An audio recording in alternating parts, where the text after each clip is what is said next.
Next sum பார்க்கலாம். Square root of 6 plus square root of 6 plus square root of, அதாவது square ரூட்டுக்குள்ளார infinitive equal to என்னன்னு கேட்டிருக்காங்க. இதுக்கு ரொம்ப சிம்பிளான மெத்தட் என்னென்னா, right the nearest square root number. இப்போ 2 ஸ்கொயர் என்னது 4 வருமா, அப்போ 3 ஸ்கொயர் என்னது 9 வருமா. இதோட ஆன்சர், அதாவது இங்கே ப்ளஸ் சிம்பிள் கொடுத்துருக்கறனால முன்னாடி பார்க்கணும், அதாவது அதிகமாக இருக்கிறத பார்க்கணும். Answer is 3. இதோட 5, இது ப்ளஸ் சிம்பிள் இருக்கிறத right the nearest square root number. இதே மைனஸ் இருந்துச்சுன்னா முன்னாடி போகணும், ப்ளஸ் இருந்துச்சுன்னா பின்னாடி போகணும்.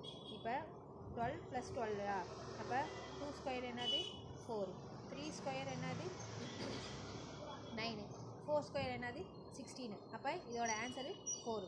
இதே சப்போஸ் மைனஸ் கொடுத்துருந்தாங்கன்னா 12க்கு முன்னாடி 3, ஆன்சர் இஸ் 3. ப்ளஸ் கொடுத்துருந்தாங்களா, answer is 4. Right the nearest square root number. இதை மட்டும் என்னென்னா சிம்பிளாக என்னென்னா மைண்டில் வச்சுக்கோங்க.